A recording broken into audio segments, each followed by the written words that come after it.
네, 신명기 16장은 절기에 관한 규정입니다. 네, 신명기 16장은 특별히 3대 주요 절기에 대해서 이야기를 하고 있고, 절기에 관해서 가장 자세하게 나와 있는 규정은 레위기 23장에 이스라엘의 7대 절기에 대해서 이야기를 하고 있습니다. 참고해서 보시면 좋겠습니다. 먼저 좀 정리가 돼야 뭐를 할 수 있어서 어제 저도 많이 공부하고 좀 정리를 했는데, 류머세 선교사님의 열린다 성경 제4권의 절기편을 참고를 했습니다. 첫 번째 그림을 보여주시면요. 네, 오늘은 좀 약간 공부 모드로 열심히 보시면 좋겠어요. 1월부터 12월까지 지금 시계 방향으로 써 있는데, 그림상 우리가 현재 사용하는 4월, 태양력으로는 4월 14일이 6월절입니다. 근데 그때를 니산월 내지는 아비벌이라고 부르고, 성경상에서는 이게 정월입니다. 이게 1월입니다. 그래서 1월 14일에 6월절을 지내고, 6월절과 무교절이 성경에서 교차 표현이 많이 되지만 6월절은 하루 저녁인 것이고, 그리고 일주일 동안 지내는 것이 무교절입니다. 그런데 그 6월절이 있고 나서 첫 번째 일요일, 안식일이 아닙니다. 안식일은 토요일이고요. 안식 후 첫날인 첫 번째 일요일이 초실절입니다. 하나님 앞에 첫 번째, 봄 시즌이 되어서 첫 번째 수확을 바치는 때입니다. 그 초실절에서 7주가 지나면 77에 49, 그래서 이제 77절이 되는데, 그때 오순절을 지내는 것이 우리 달력상으로는 이제 6월이고요. 이게 상반기에 4가지 중요 절기가 지나갑니다. 그리고 하반기에 3가지 주요 절기가 우리 달력상으로 10월달, 티슈레이라는 10월달인데, 성경상에서는 7월입니다. 7월 1일 날 나팔절이고, 그리고 7월 10일에 대속제일, 7월 14일 내지는 15일부터 일주일 동안 초막절이 있습니다. 그래서 6월절에서부터 초막절까지 이렇게 지내는 것이 이스라엘 7가지 절기입니다. 그 다음 표를 보여주시면요. 네, 오늘은 공부 모드로 계속 첫 번째 6월절 좀 정리가 필요해서, 출애굽 때 어린 양의 피로 사람들이 죽음을 넘겼습니다. 그래서 예수 그리스도의 죽음을 의미합니다. 무교절은 누룩 없는 빵으로 세속적이지 아닌 순전한 그리스도와의 교제, 그리고 세 번째 초실절, 첫 보리수확의 열매를 첫 열매를 드리는 것인데, 바로 부활의 첫 열매가 되신 그리스도를 상징합니다. 77절, 오순절 맥추절이라고도 부르는데, 상반기 여름 추수를 마치고 하나님께 감사를 드리는 바로 이 오순절에 그리스도의 영이신 성령 강림이 있었죠.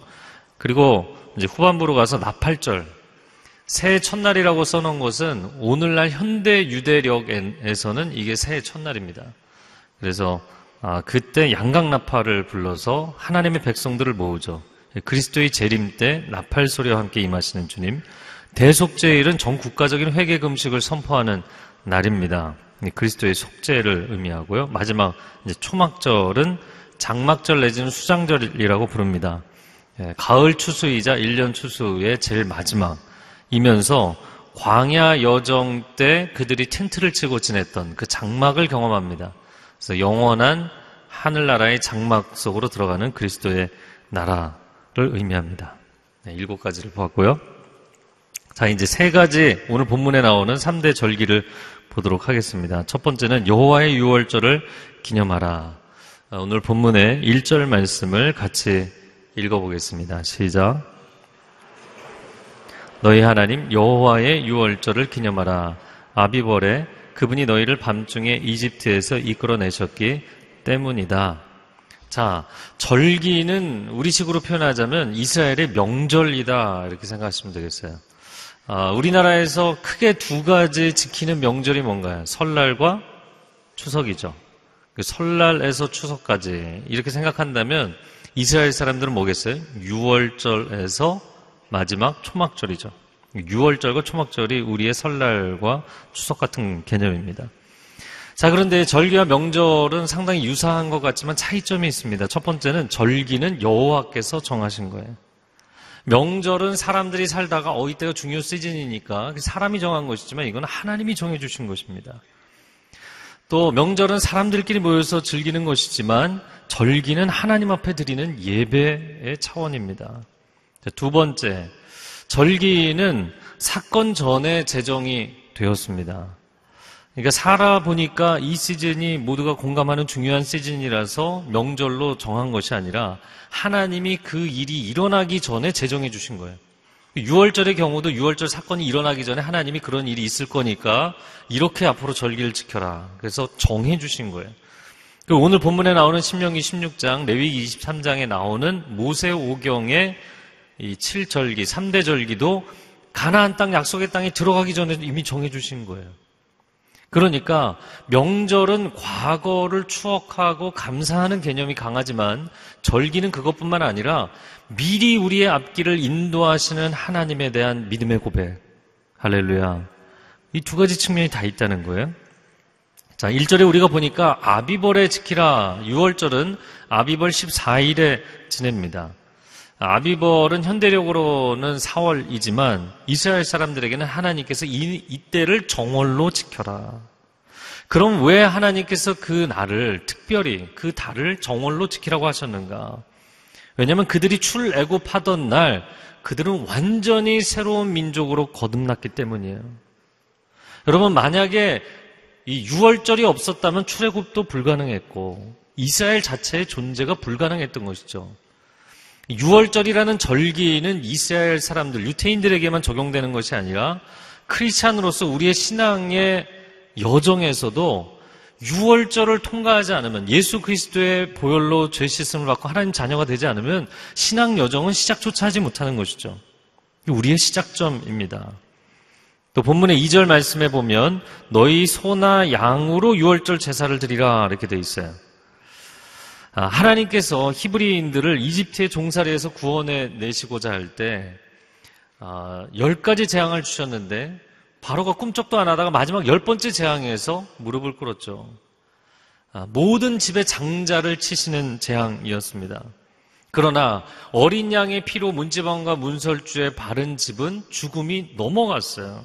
그래서 너물류 너물월, 패스오버라는 영어 단어를 써서 이 6월절을 이야기합니다. 자, 그것은 무엇을 의미하는가?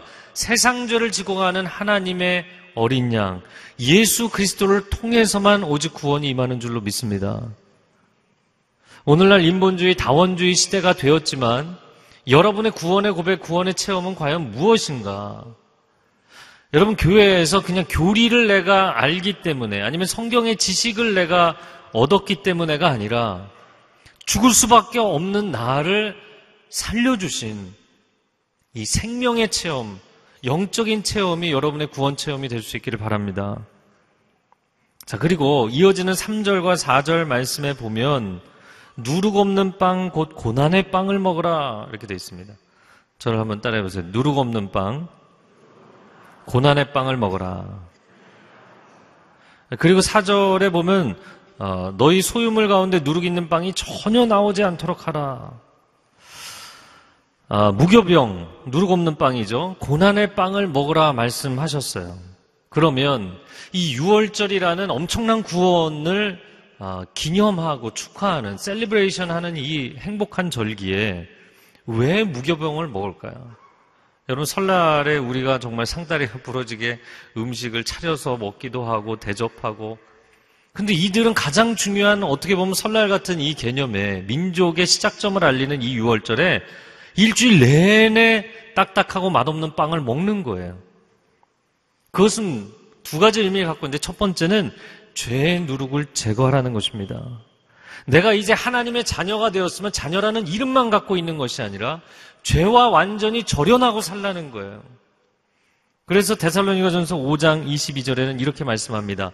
악은 어떠한 모양이라도 버리라. 아멘이신가요? 에베소서에서는 더러운 말은 입에 담지도 말라 이렇게 되어 있습니다. 또 빌립보서에서는 정말 선한 것, 칭찬할 만한 것, 아름다운 것만 행하며 살라 이렇게 말씀합니다.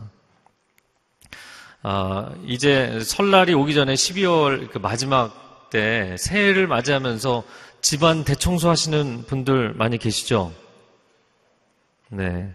대답을 안 하셔도 청소를 아마 웬만큼은 하실 거라고 생각이 돼요. 새해를 맞이하는 기본적인 사람의 마음인 거죠. 그래서 이스라엘 사람들은 6월절 적게는 24시간 전부터, 길게는 일주일 전부터 집안 대청소를 합니다. 그래서 빵가루가, 어디든 빵가루가 있으면 이 등불을 켜서 샅샅이 뒤져서 그거를 긁어 모아서 하루에 다 태워버리는 거예요. 영혼의 대청소죠. 내가 하나님의 자녀라는 신분만 얻은 것이 아니라 이제 정말 자녀답게 살겠다는 삶의 결단, 내 삶의 죄의 문제, 악의 문제, 하나님 내가 절연하고 살겠습니다. 선언을 하는 것이죠. 자, 무교병 고난의 빵을 먹으라. 이 말씀은 또 한 가지 의미를 갖고 있습니다. 두 번째는 고난을 즐거워하라. 그러나 어떤 사람이 고난을 즐거워할 수 있겠는가? 고난을, 사실 지나간 고난이잖아요. 6월절 사건은. 그리고 승리의 기억이 담겨있는 고난이잖아요. 그렇게 생각을 해보니까 남자들이 모여서 군대 얘기를 하는 심리가 여기 있더라고요. 이미 지나갔잖아요. 다시 군대 가진 않잖아요.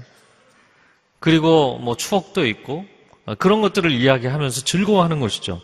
자, 그런데 오늘 본문의 말씀 가운데는 3절 하반절에 너희 평생에 너희가 이집트에서 나온 그날을 기억하도록 이 고난의 빵을 먹으라는 거예요. 일주일 내내. 그것도 하루도 아니고 한 끼도 아니고 일주일 내내입니다. 그러면 그 고난의 빵을 먹으면서 하나님이 이렇게 우리를 구원해 주셨는데, 어떻게 보면 과거 회기적인 색깔을 갖고 있지만 아까 말씀드린 것처럼 명절과는 달리 절기는 미래지향적인 측면이 있어요. 그렇다면 지금까지 이렇게 우리를 구원해 주신 하나님께서 앞으로도 우리를 구원해 주실 줄로 믿습니다. 그 고백으로 고난의 빵을 먹는 측면도 있는 거예요. 앞으로 하나님이 구원해 주실 거니까 지금 잠깐 당하는 이 고난은 내가 기뻐하겠다. 왜냐하면 하나님의 영광을 볼 것이다 라는 거예요. 그런 사람들이 있었는가? 사도행전 5장 41절 사도들이 그랬습니다. 같이 읽어보겠습니다. 사도들은 그 이름을 위하여 능력받는 일에 합당한 자로 여기심을 기뻐하면서 공회 앞에 떠나니라. 이 사도들이 예수 그리스도를 위해 고난받는 것을 즐거워했다는 거예요. 이야, 드디어 우리가 주의 이름을 위해 고난받을 만한 자격이 있는 사람이 됐구나. 우리의 이 고난을 통해서 교회는 부흥할 것이고 우리의 이 고난을 통해서 하나님의 영광이 나타나리라. 할렐루야. 이 고난에 대한 관점이 완전히 바뀐 것이죠. 예수님께서도 요한복음 17장에 보면 십자가에 대한 결단을 하시고 나서 이런 고백을 하십니다. 아버지를 영화롭게 하였사오니, 내가 이 결단을 통해 이 고난의 순종을 통해서 아버지를 영화롭게 하였사오니 이제 내가 아버지와 더불어 나도 영화롭게 하여 주옵소서. 여러분, 고난이 축복이 되고 이 고난의 빵을 먹으며 고난을 감사하는 것이 장차 하나님이 허락하실 구원의 역사를 신뢰하기 때문이라는 거예요. 이건 굉장한 영적인 내공이죠. 저는 저와 여러분이 이런 삶을 살 수 있기를 바랍니다. 영화 300을 제가 굉장히 인상 깊게 봤는데, 스파르타 300명의 정예 요원들이 테르모필레 협곡에서 페르시아의 대군을 막아서서 1차, 2차 팀을 보내도 무너지지 않는 거예요. 그러니까 이 뒷길을 찾아가고 높은 곳에서 화살을 막 비오듯이 쏟죠. 바로 그 장면에서 그 300명의 스파르타의 정예부대원들이 뭐 그냥 비오듯이 화살이 쏟아지니까 이거 피할 수가 없잖아요. 큰 창으로 가리고서 그 밑에서 한 사람이 갑자기 웃기 시작하는 거예요. 300명이 막 껄껄껄 웃기 시작하죠. 저들이 우리와 상대하기가 두려워서 이런 방법까지 쓰는구나. 두려움에 빠지는 게 아니라 그들의 놀라운 승리를 믿음으로 바라보고 기뻐하는 거예요. 결국에는 그리스가 승리하게 되었죠. 여러분, 믿음의 비전이 우리 가운데 있게 되기를 주님의 이름으로 축복합니다. 그러면 이 고난의 빵을 먹는 것을 인조이할 수 있다는 것, 즐길 수 있다는 것입니다. 자, 이어지는 5절과 6절 말씀 같이 읽어보겠습니다. 시작. 너희는 너희 하나님 여호와께서 너희에게 주신 성에서 유월절 제사를 드리지 말고 그분의 이름을 두실 곳으로 선택하신 그곳에서, 거기까지요. 그곳에서 드리도록 하라. 바로 성전을 얘기하는 것입니다. 여러분, 유월절은 성읍이 아닌 성전에서 드리라는 거예요. 이것의 영적인 의미를 나눈다면 여러분 기억하시기 좋게 영어 이 이니셜로 썼습니다. 구원은 탈출이 목적이 아니라는 거예요. 단순히 엑소더스가 목적이 아니라 약속의 땅까지 들어가는 것, 엔트런스, 입성이 목적이고, 그러면 거기 입성하는 것으로 끝나는 것이 아니라 하나님의 이름을 열방 가운데 높여드리는, 영화롭게 하는 것, 엑솔테이션, 그분을 찬양하는 것, 거기까지 가야 된다는 것입니다. 왜냐하면 광야 1세대가 이 지긋지긋한 이집트를 벗어났으면 좋겠다. 벗어나긴 했는데 그 다음 비전이 없었어요. 약속의 땅에 대한 믿음이 없었어요. 결국 광야에서 끝났죠. 그리고 광야 2세대는 가나안에 들어가긴 했어요. 약속의 땅에. 그러나 우리가 정말 거룩한 나라를 세우겠다는 거룩한 나라에 대한 비전이 없었어요. 열방의 축복의 통로가 되겠다는 거시적인 비전이 없었어요. 그리고는 거기서 그들도 영적으로 도덕적으로 무너져서 끝납니다. 제가 농어촌 선교회 담당 장로님과 지난주에 함께 만나서 많은 비전을 나눴는데, 수년 전에 제가 땅끝 해남마을에 간 적이 있습니다. 그 해남마을에서 배를 타고 노하도라는 섬에 들어갔는데, 그 청년들하고 그 교회를 섬기고 아우니치를 했어요. 한 번은 교회 사랑방에 10대 청소년들을 낮 시간에 이렇게 모아놓고 정말 이렇게 귀하게 정말 귀한 그런 아름답고 소중한 그런 청소년들이에요. 제가 하나님의 꿈에 대한 이야기를 나누고서 너희들 꿈이 뭐냐 한번 얘기해봐라. 각자 한번 얘기해보자. 그래서 한 사람씩 얘기하면 섬에 있는 친구들이니까 좀 소소한 꿈을 얘기하더라도 제가 격려해줘야지 이런 마음의 준비를 갖고 물어봤거든요. 근데 아무도 대답을 안 하는데 한 친구가 그런 얘기를 하는 거예요. 이 섬을 탈출하는 거야. 근데 제가 그 다음 무슨 말을 해야 될지 모르겠더라고요. 인생의 꿈이 섬을 탈출하는 거예요. 자기 현재 상황을 벗어나는 거예요. 여러분 혹시 가정에서나 직장에서 여러분의 삶의 무게가 너무 심하기 때문에 어디로 갈지는 모르겠지만 하여튼 내가 지금 이 상황을 벗어나야겠다.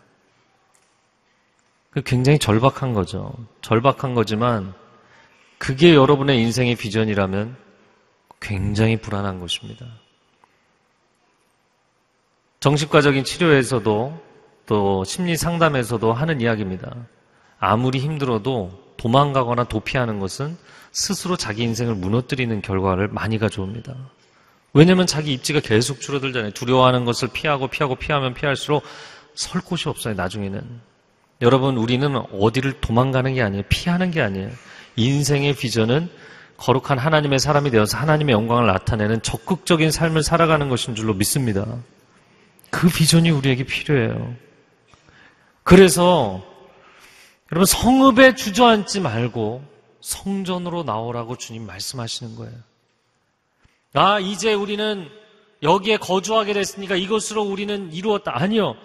그렇게 주저앉으면 거기서 끝나버린다는 거예요. 내리막길을 가게 된다는 것입니다. 아직도 우리에겐 달려갈 길이 있고 하나님의 꿈이 있고 하나님께서 우리를 통해서 하시고자 하는 일들이 있다는 거예요. 그 비전을 꿈꿔야만 하나님의 백성들이 살아있게 되고 교회가 살아있게 되고 농어촌 지역의 교회들을 동역하며 그들이 함께 살아날 수 있도록 귀하게 섬길 수가 있는 것입니다. 전 세계에 흩어져 있는 유대인들은 매년 6월절 만찬을 지내면서 가족들과 함께 마지막에 외치는 말이 무엇이냐면 내년 6월절은 예루살렘에서. 그들에게는 꿈이 있는 거예요. 그냥 과거의 어떤 역사적인 사건을 추억하는 것으로 끝나는 것이 아니라 비전이 있는 거예요. 여러분의 삶에 탈출이 비전이 아니라 거룩한 하나님의 사람으로 살아가는 것이 비전이 될 수 있기를 바랍니다. 7절과 8절 말씀 한번 같이 읽어보도록 하겠습니다. 시작. 그 재물을 너희 하나님 여호와께서 선택하신 그곳에서 구워 먹고 아침이 되면 너희 장막으로 돌아가라. 6일 동안은 누룩 없는 빵을 먹고 7일째 되는 날에는 너희 하나님 여호와께 드리는 총회로 모이고 아무 일도 하지 말라. 여러분, 구원의 역사는 사람이 아무 할 일 없이 하나님이 주도적으로 완성하시는 줄로 믿습니다. 사실 처음에 모세가 바로에게 찾아갔을 때는 아니 너희가 게을러져서 그러고 노역을 더 부담스럽게 만들어서 이스라엘 사람들이 모세를 막 원망했죠. 왜 괜히 출애굽 프로젝트를 시작해서 우리를 힘들게 하느냐. 여러분, 우리가 영적으로 완전히 손 놓고 있다가 내가 하나님의 자녀로 정말 제대로 살아보겠다. 아니면 전혀 신앙생활 안 하고 영적으로 힘들었던 그런 가정 상황에서 내가 신앙생활 해보겠다. 그러면요, 반드시 영적 공격이 있습니다. 반드시 영적인 공격이 있어요. 그리고는 마음에 생각하기를 괜히 내가 이거를 시작했나 라는 생각을 하는 거예요. 아니요. 첫 번째, 두 번째, 세 번째, 결국엔 10번째 재앙까지 가고 나서야 어둠의 세력이 무릎을 꿇었어요. 여러분, 하나님의 자녀가 되어서 영적인 하나님의 승리를 체험하기까지 타협하거나 포기하지 않고 갈 수 있는 저와 여러분이 되기를 축복합니다. 물론 내가 처음에 시작할 때는 내가 괜한 시작을 해서 고난을 받나 보다. 그리고 내가 몸부림쳐서 이 구원을 완성할 것처럼 생각합니다. 아니요. 결국에는 10번째 재앙 6월절을 통해서 하나님 보여주신 것은 구원은 하나님이 완성하신다는 거예요. 너는 할 일이 없다. 이 구원은 내가 완성한다. 시편 46편 10절 상반절 읽겠습니다. 시작. 너희는 가만히 있어 내가 하나님됨을 알지어다. 인간이 몸부림쳐도 죄의 문제 스스로 해결 못합니다. 오직 주 예수 그리스도께서 주권적으로 해결해 주신 것을 우리가 은혜로 받아들이는 것이죠. 자, 두 번째 3대 절기는 오순절입니다. 9절 10절 말씀인데요. 제가 읽어보겠습니다. 7주를 세는데 너희가 곡식에 낫을 대는 그날부터 7주를 세라. 그래서 10절 하반절에는 여호와 앞에서 77절을 지키라. 자, 6월절 이후에 첫 번째 일요일이 초실절이라고 했죠. 이 초실절은 긴 겨울이 지나면서 우리는 여름이 우기지만 이스라엘은 팔레스타인은 겨울이 우기입니다. 그래서 비를 잘 머금고 첫 번째 열매, 보리수학의 첫 열매를 드리는 것이 초실절입니다. 그런데 그 초실절이 6월절 이후에 첫 번째 일요일이잖아요. 일요일이라는 것은 토요일 다음 날이기 때문에 안식일인 토요일, 안식 후 첫날이죠. 예수님께서 십자가를 지신 것이 6월절이고 그리고 예수님이 부활하신 때가 언젠가요? 안식 후 첫날이죠.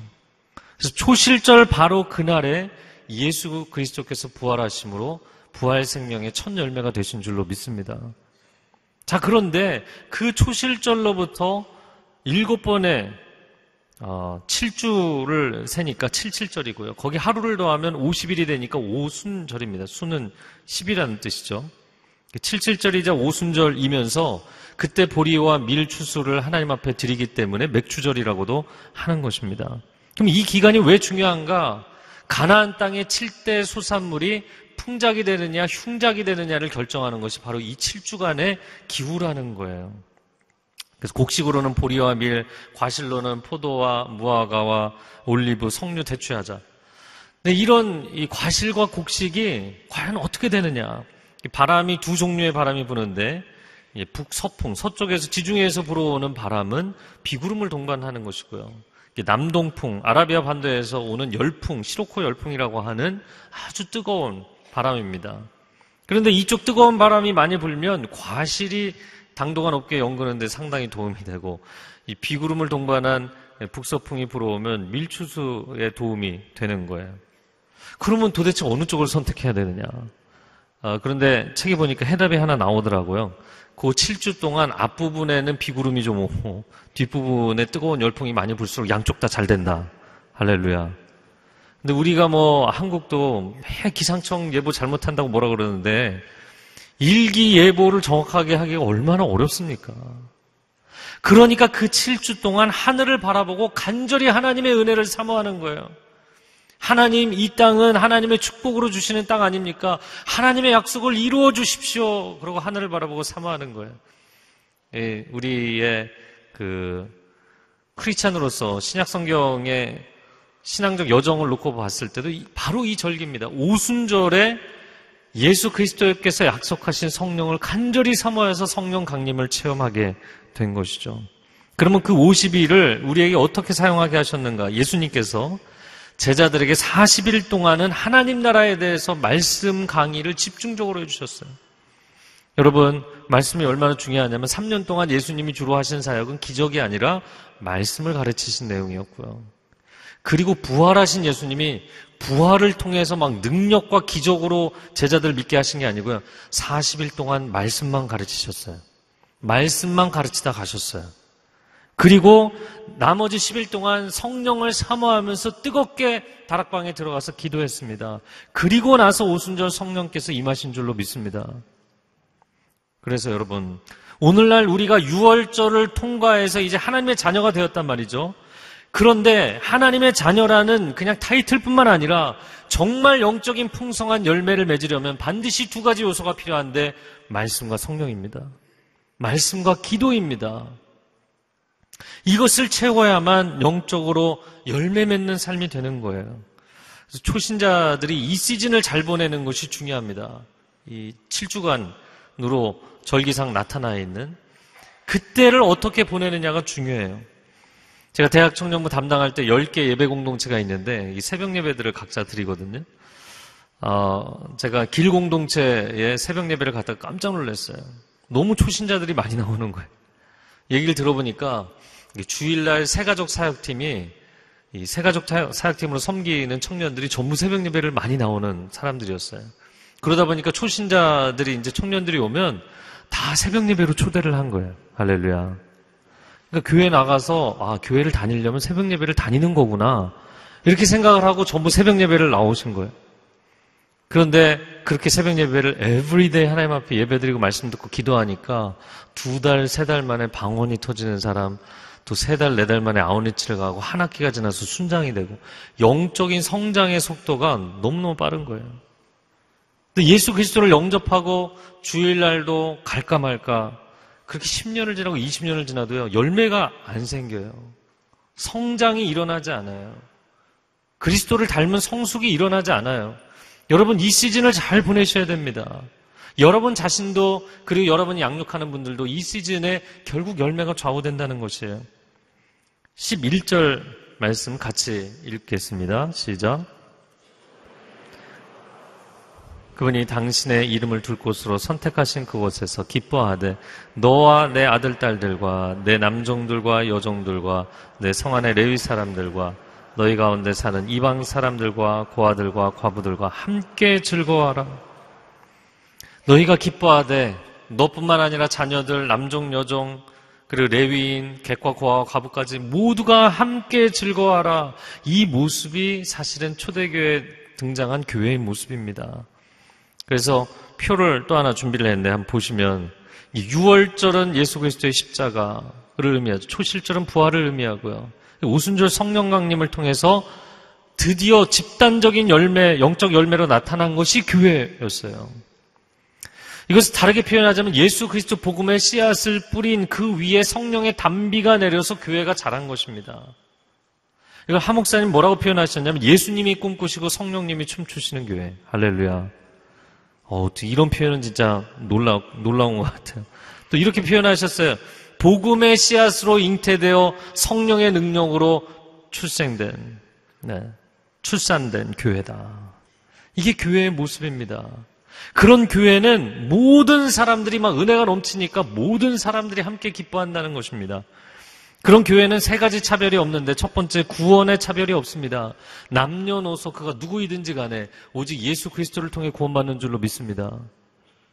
그래서 어떤 관습적인 이런 잘못된 차별의 문제가 교회 안에 있다면 고쳐가야 될 부분이지만 교회는 가장 근본적으로 구원의 차별이 없어요. 두 번째는 성령의 임재의 차별이 없어요. 세상 지식이나 지위나 재물에 많고 적음 유무에 상관없이 위로부터 주권적으로 부어주시는 성령의 임재로 그 사람의 삶에 하나님의 역사가 나타나는 줄로 믿습니다. 그건 너무나 감사한 것이죠. 세 번째는 은혜의 나눔의 차별이 없어요. 그 사람이 어떤 출신 배경을 갖고 있느냐 상관이 없습니다. 교회 안에 하나님의 은혜가 넘치면 어떠한 대상에게도 흘러가게 돼 있어요. 뭐 이 대상에게는 우리가 하고 이 사람 좀 마음에 안 드니까 아니요. 은혜가 넘치는 교회는 모든 사람에게 은혜가 흘러갈 줄로 믿습니다. 초대교회가 공산적 공동체가 된 것은 어떤 사회적 이상론을 펼쳐서 그런 공동체 만든 게 아니에요. 구원의 감격과 성령의 감동하심으로 이상적인 공동체를 그들의 삶에서 체험한 것입니다. 오늘날 교회가 제도적인 문제점, 이런저런 사건, 사고들, 문제점, 그 문제를 고치려고 하는 것이 아니라 복음으로 충만하고 성령으로 충만한 교회가 될 줄로 믿습니다. 그러면 은혜가 흘러가면 놀라운, 사람들이 그냥 꿈꾸는 정도가 아니라 하나님이 기뻐하시는 교회가 이루어지는 체험을 하게 되는 것이죠. 그건 우리 평생의 놀라운 축복입니다. 자, 이제 세 번째 3대 절기 초막절을 보도록 하겠습니다. 13절 말씀 같이 읽겠습니다. 시작. 너희가 타작마당과 포도주 틀에서 난 것을 거둬들인 뒤 7일 동안 초막절을 지키라. 7개의 절기가 이제 대략 정리가 되실 것 같아요. 앞부분에 6월절을 지키고 나서 일주일 동안 뭘 지킨다고요? 무교절을 지키고요. 그리고 6월절 후 첫 번째 일요일에 초실절, 그 초실절을 7주를 기다리면 진짜 본격적인 여름 추수가 이루어지는데 그때가 바로 7.7절 오순절입니다. 이 4개 절기는 상반기 봄 시즌에 다 끝납니다. 근데 하반기에 가을 시즌에 나머지 3개 절기, 그래서 우리 달력으로는 10월이지만 성경에서는 7월이라고 이야기하는 7월 1일에 나팔절, 7월 10일에 대속제일, 그리고 7월 15일부터 일주일 동안 초막절을 지킵니다. 그런데 이 초막절은 건기인 여름이 다 지나고 나서 곡식도 과실도 전부 다 수확이 끝나는, 1년의 농사가 다 끝나는 완성의 절기예요. 그래서 여러분 성경의 15절 하반절을 보면 내 기쁨이 온전해질 것이다. 저를 한번 따라해보세요. 내 기쁨이 온전해질 것이다. 여러분 6월절로부터 시작한 구원의 여정이 성령의 임재하심으로 놀라운 역사를 이루고 그리고 완성의 장막절, 초막절까지 이르게 될 줄로 믿습니다. 네, 하나님이 이 구원 역사를 완성해 가시는 것이죠.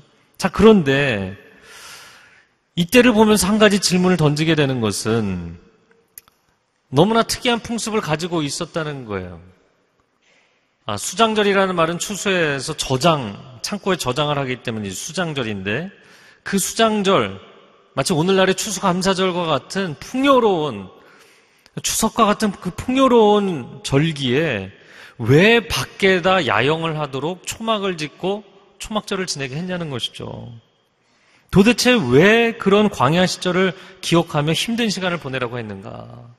6월절 절기도 여러분 무교병을 일주일이나 먹어야 되는 게 이게 의문이고, 이 초막절을 생각해 보면 1년 내내 수고했는데 이제 좀 쉬어야 하잖아요.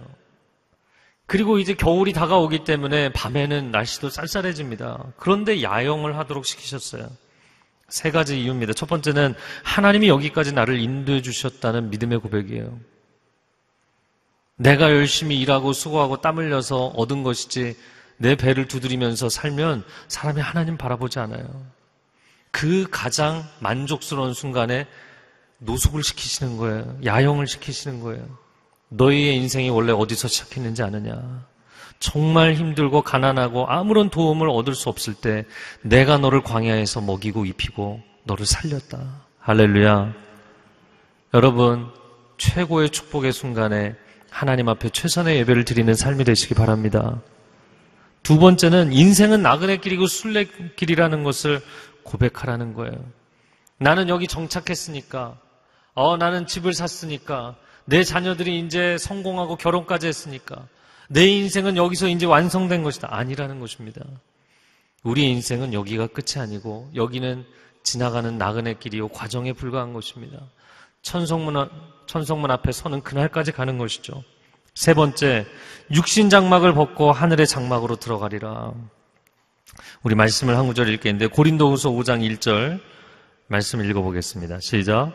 만일 땅에 있는 우리의 장막집이 무너지면 하나님께서 지으신 집, 곧 손으로 지은 것이 아니요 하늘에 있는 영원한 집이 우리에게 있는 줄 아느니라. 성을 얻었어요. 밭도 과수원도 얻었어요. 번듯한 집도 세웠어요. 그리고 창고에는 음식을 가득 채웠어요. 그런데 하나님은 집에서 자지 말고 나가서 초막에서 자라고 하십니다. 이게 무슨 얘기인가요? 여러분, 초막의 그 광야 여정을 통해서 약속의 땅, 놀라운 땅에 들어가지 않았습니까? 이 땅이 아무리 좋아도 이 땅은 최종 목적지가 아니기 때문에 천국을 소망하며 살라는 것입니다. 하늘의 하나님께서 영원토록 예비하신 하나님의 장막을 사모하며 살라는 것입니다.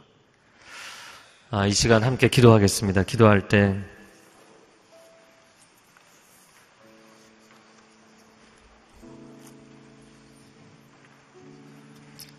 하나님, 인생의 고난 가운데 지쳐있는 사람들, 그 고난이 하나님의 승리의 전조가 되어서 고난마저도 감사하고 찬양할 수 있는 영적인 힘을 우리에게 허락하여 주시옵소서. 너무나 많은 복을 받고 부유해졌기 때문에 오히려 안일해진 마음들이 있다면 다시 초막을 세우고 하나님 앞에 무릎을 꿇고 인생의 비전을 구하며 나아가는 하나님의 사람들이 되게 하여 주옵소서. 이 모든 구원의 여정 가운데 하나님이 시작하시고 하나님 완성하실 줄로 믿습니다. 우리 함께 통성으로 기도하겠습니다. 사랑하는 주님, 감사합니다. 믿음의 주여 온전케 하시는 주님, 이 믿음 시작하신 분도 주님이시고 이 믿음을 완성하실 분도 주님이십니다. 이 믿음의 여정을 이끌어 가실 분이 주님이십니다. 말씀으로 충만케 하시고 성령으로 충만케 하여 주시고 고난도 뚫고 나갈 수 있게 하여 주시고 풍요 가운데 안일함에 빠지지 않게 하여 주시고 주님 앞에 서는 그날까지 이 구원을 아름답게 완성하실 주님과 동행하며 온전히 주와 함께 이 길을 가게 하여 주시옵소서. 사랑하는 주님, 7가지 절기, 3대 절기를 통하여서 우리의 삶에 말씀하시는 줄로 믿습니다. 우리에게 영적인 절기로 우리를 초대하실 때 순종하는 하나님의 사람들이 되게 하여 주옵소서. 고난을 두려워하지 않게 하여 주옵소서. 풍요 속에 무너지지 않게 하여 주옵소서. 평생을 하나님과 신실하게 동행하는 사람들이 되게 하여 주옵소서. 이 구원 완성하실 주님을 신뢰하고 감사드리며 예수 그리스도의 이름으로 기도합니다. 아멘. 몹쓸 병마와 싸우다 세상을 떠난 선교사. 그렇게 우리는 예수를 만났다.